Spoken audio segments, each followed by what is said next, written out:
तो ये कुलम भाई के मन में क्या ख्याल आया कि ये फॉर्मूला बना दिए। तो ये एक बैलेंस टॉर्सन बैलेंस यहाँ पे लिया इन्होंने, और इस पे दो स्फीयर स्मॉल स्फीयर लगा दिया और इसके ऊपर दे दिया चार्ज। और वो ये बाजू में अलग अलग चार्ज लेकर आए, कभी 1 कूलम 2 कूलम 5 कूलम, कभी कभी दूरी इन दोनों के बीच चेंज किए, कभी क्लोज लाए कभी दूर ले गए, पास दूर ऐसे किए। तो कुल मिला के ये कुलम भाई साहब ने क्या किया, इस स्प्रिंग बैलेंस को रखा यहाँ, और एक चार्ज को लाकर यहाँ इसके पास दूर लाए, फिर अमाउंट चेंज किए, चार्ज का कम या ज़्यादा किए, और ऑब्जर्व किए कि आखिर इन दोनों के बीच लगने वाला फोर्स कितना है। अब इसको चार्ज को लाने से रिपेल करेगा तो ये ट्विस्ट ऐसे प्रोवाइड करेगा, इसमें से टर्न करेगा ये, और ये जिस कंटेनर में रखा हुआ है उस कंटेनर में स्केलिंग किया हुआ है ऐसे कि ये कितना सेंटीमीटर ऐसे से घुमा यहाँ से, उससे ये अंदाजा लगाए कि ये जो फोर्स लग रहा था दो चार्ज पार्टिकल के बीच वो दोनों के चार्ज के प्रोपोर्शनल था। अगर हम इस चार्ज को डबल कर दिए तो फोर्स भी दुगना लग जा रहा था। फिर ये ऑब्जर्व किया कि दूरी के स्क्वायर के इनवर्सली प्रोपोर्शनल था। अगर इन दोनों के बीच ज़्यादा डिस्टेंस कर दें तो ये फोर्स कमज़ोर हो जा रहा था, पहले से कम फोर्स लग रहा था। और ये तीसरा जो कि नहीं दिया हुआ है बुक में, वो तीसरा वाला ये है कि इस चार्ज का इफेक्ट, ये चार्ज में जितना भी पावर होगा अपना फील्ड वो इधर भी बनाया होगा, इधर भी उधर भी जनरेट किया होगा, तो इसका इफेक्ट उसके तरफ कितना गया होगा। तो ये सॉलिड एंगल यहाँ पे 4 पाई एंगल बनाता है, राइट, क्योंकि 3 डायमेंशन में ऐसे 3 डायमेंशन में भेज रहा है, ऐसे नीचे भी उधर भी इधर भी ऐसे। तो इसका उस डायरेक्शन में कितना इफेक्ट जा रहा है, तो पर यूनिट सॉलिड एंगल लिखेंगे। तो इसका पूरा इफेक्ट 4 पाई इफेक्ट के चलते, अगर यहाँ पे कुछ इलेक्ट्रिक फील्ड ई है तो वन एंगल बनाने में, वन सॉलिड एंगल बनाने में ई अपॉन 4 पाई होगा, यानी कि 4 पाई डिवाइडेड बाई आ जा रहा है। तो 4 पाई के इन्वर्सली प्रोपोर्शनल है ये लगने वाला फोर्स, 4 पाई के क्या हो गया, इन्वर्सली प्रोपोर्शनल। ये सॉलिड एंगल वाले कॉन्सेप्ट से आया है 4 पाई। फिर इन तीनों को कंबाइन किए ये, तो फोर्स का वैल्यू हो गया 1/4 पाई Q1 Q2 और ये R², इतना हो गया। अब ये भाई साहब यहाँ कहाँ से आ गए, एप्सिलॉन नॉट। अब इन दोनों के बीच मीडियम पे भी डिपेंड करेगा कि आप इसके बीच में फ्री स्पेस रखे हैं, वैक्यूम रखे हैं, कि पानी इसमें रखा हुआ है, कि लकड़ी का टुकड़ा रखा हुआ है, या दही रखा हुआ है यहाँ इन दोनों के बीच में, कौन सा मटेरियल रखा हुआ है उस पर भी तो डिपेंड करेगा। जैसे दो मैग्नेट है और खाली जगह है हवा में तो ज़्यादा अट्रैक्ट कर लेगा साउथ नॉर्थ पोल, अगर एक मैग्नेट का साउथ है दूसरे का और दूसरे का नॉर्थ है तो। लेकिन बीच में अगर कागज का टुकड़ा रख देंगे या अपना नोटबुक रख देंगे तो अट्रैक्शन कम हो जाएगा उन दोनों के बीच, राइट। वैसे ही ये मीडियम क्या है इन दोनों के बीच, उस पर डिपेंडेंसी को रिप्रेजेंट करने के लिए एप्सिलॉन यहाँ पे दिया गया।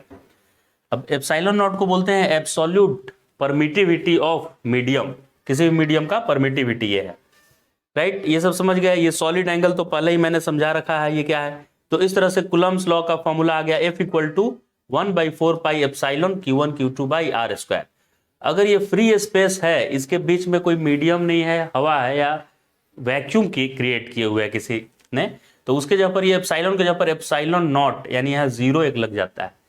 तो एप्सिलॉन के जगह पर यहाँ पे क्या लिख देंगे, एप्सिलॉन नॉट। तो वो फ्री स्पेस में दो चार्ज के बीच लगने वाले फोर्स को रिप्रेजेंट करेगा।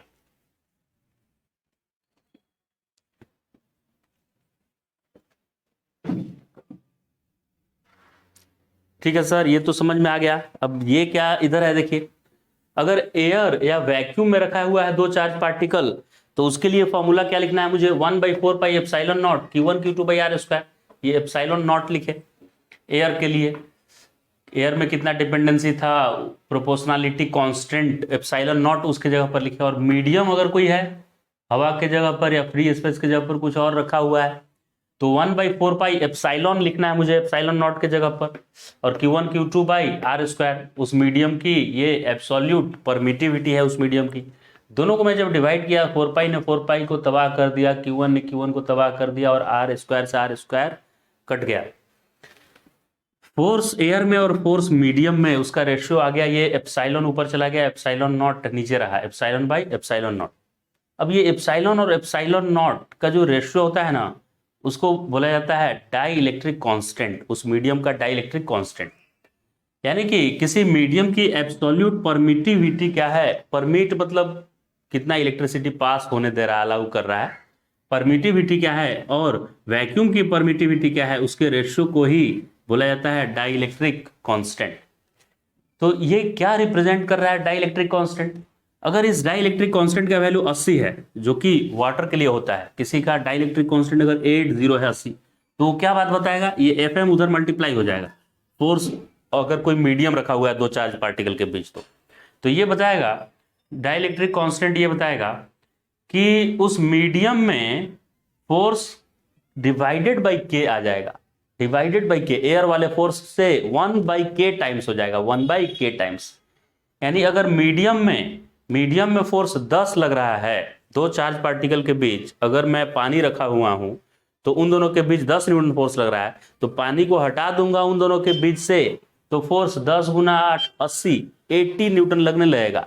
तो डाई इलेक्ट्रिक कांस्टेंट ये बताता है कि कितना गुना फोर्स बढ़ जाएगा अगर इस मीडियम को गायब करके और वैक्यूम क्रिएट कर दे दो चार्ज पार्टिकल के बीच। तो ठीक है, अब dielectric constant epsilon by epsilon naught को के भी लिख सकते हैं और इसको एप्सिलॉन आर भी लिखा रहता है। दो नाम है, जैसे आपका भी दो नाम होगा, एक घर का नाम और एक स्कूल का नाम अलग होता है, तो इसका दो नाम है, एक एप्सिलॉन आर है रिलेटिव, इसको बोलते हैं रिलेटिव परमिटिविटी, और के भी उसी का नाम है, और के को क्या बोलते हैं डाइलेक्ट्रिक कांस्टेंट। तो ये दोनों रिप्रेजेंटेशन है इसका डाइलेक्ट्रिक कांस्टेंट का, और है क्या ये actually epsilon by epsilon not है। अब ये रिलेटिव परमिटिविटी जैसा नाम है कि परमिटिविटी मैंने परमिट करना, अलाउ करना, ये इसका उल्टा काम है, ये ब्लॉक करना इसका काम है। जिसका परमिटिविटी ज्यादा है वो फोर्स के इफेक्ट को और कम कर देता है, जिसका परमिटिविटी ज्यादा है वो और ज्यादा परमिट नहीं करता है, वो उस फोर्स को और कम कर देता है। जैसे वाटर की परमिटिविटी 80 है, तो अगर दो चार्ज पार्टिकल के बीच वैक्यूम है तो जितना फोर्स लग रहा था उन दोनों के बीच पानी रख देने से 80 गुना नहीं हो जाएगा, 1/80 हो जाएगा। तो परमिटिविटी का मतलब समझ गए।